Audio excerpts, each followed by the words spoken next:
There should be a copy of this handout in your module for this week, and so you might want to get a copy of that and print it out or whatever before you continue on with this video. But this sheet here shows various ways in which you can modify groups that have already been added by electrophilic aromatic substitution by adding other reagents to them. And this is very important because there's some groups. I mean, we basically have added 6 different groups to the benzene ring, but there are lots of other functional groups that we would be interested in, and 2 of them, well, 3 of them that are really important are the amino group, the carboxylic acid, and then further down here the phenol. And those the amino group, the carboxylic acid, and the phenol are groups that are very common in a variety of pharmaceuticals, and so we want to be able to make them. We don't have a way of adding any of those groups directly by electrophilic aromatic substitution.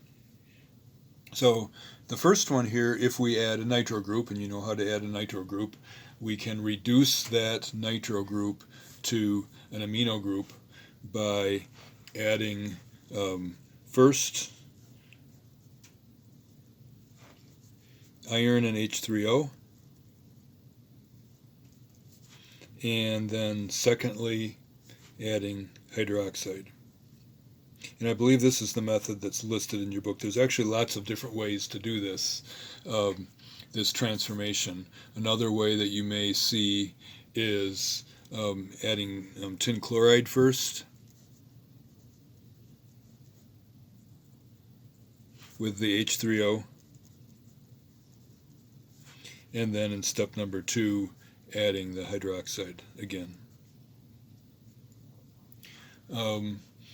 So those are a couple ways that this can be done. And one more way that I'll tell you is hydrogenation, adding hydrogen and then some sort of a catalyst, often nickel, but palladium or platinum, any of those will work.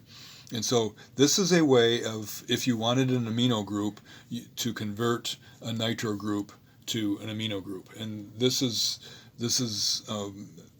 valuable. And there's one more thing that we need to think about when we do this conversion. When in the synthesis do we want to do that conversion? Because we're going to start out here with the nitro group, which is a meta director, and end up with the amino group, which is an ortho-para director. And so we might want to use this as a meta director before we convert it to direct something into the meta position, before we convert it to the amino group. Or we may want to make sure that we convert it to the amino group first, because the next thing we want to add ortho or para. And so these are important considerations when you are looking at converting one group to another. And it turns out that if you needed, say you needed this to be your final product, you wanted a nitro group on there, but you wanted that nitro group, the next thing you wanted to add to it, you wanted to add in a ortho or para relationship to that, when the nitro group wouldn't do that. So you could convert it to an amino group, and then you could convert it back to the nitro group by adding trifluoroperoacetic acid. And so this is not trifluoroacetic acid, but it has an extra oxygen in there. So this is trifluoroperoacetic acid, and that is a way of converting an amino group back to a nitro group. So you could temporarily convert it to an amino group and then convert it back.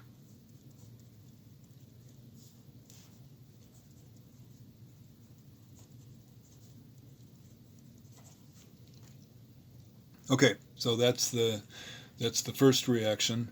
The second one is that that you can convert an acyl group into an alkyl group, and this is very important. And if you think back to to the video when we were talking about the limitations of Friedel-Crafts, you can't add an alkyl group that has more than 2 carbons a lot of the time because it will rearrange. And so if you wanted to add a CH2, CH2, CH3, a propyl group or a butyl group or something like that, you could add it first as an acyl group, which wouldn't rearrange, and then you could chop off that oxygen right there.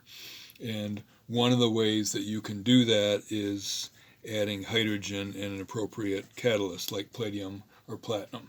So that's one way in which that can be removed.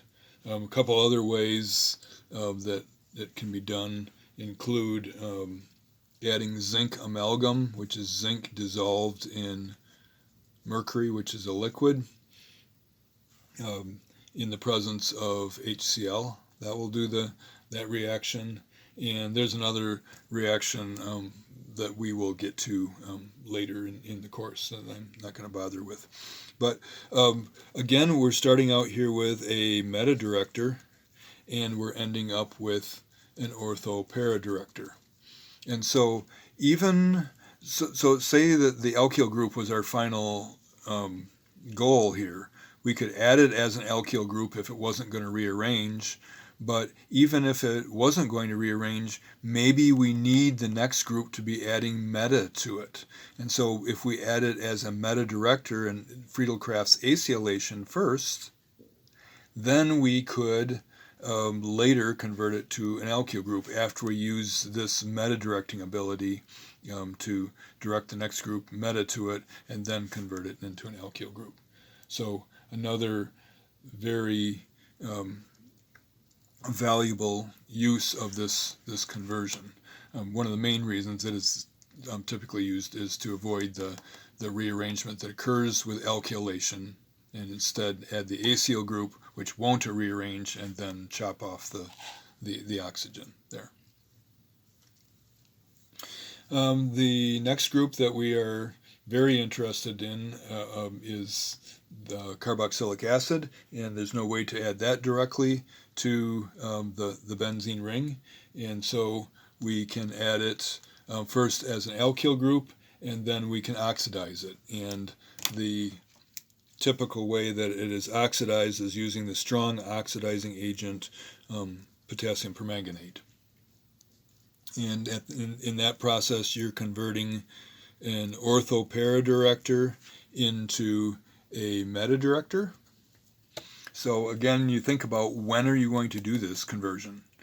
Are you going to, if you want to use the ortho-para-directing ability of this alkyl group, then do that,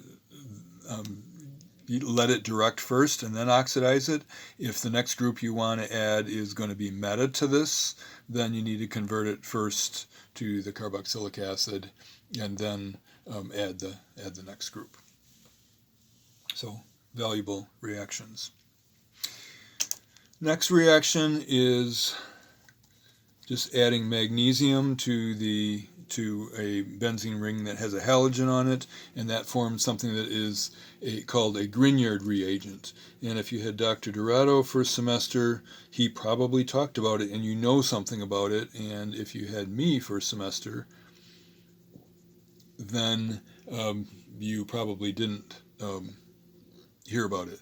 And we aren't going to use Grignard reagents for another couple of chapters, but they're extremely valuable. And notice the metal that's attached there, that puts a negative charge. That's essentially a carbanion there. And so this is a really good nucleophile. So we will at some point work on making Grignard reagents and learning how they behave. So this is going to be broken down into 2 videos because of the time factor. So I'll stop here, and in the next video I'll pick up converting the sulfonic acid to a hydroxy group and making a phenol.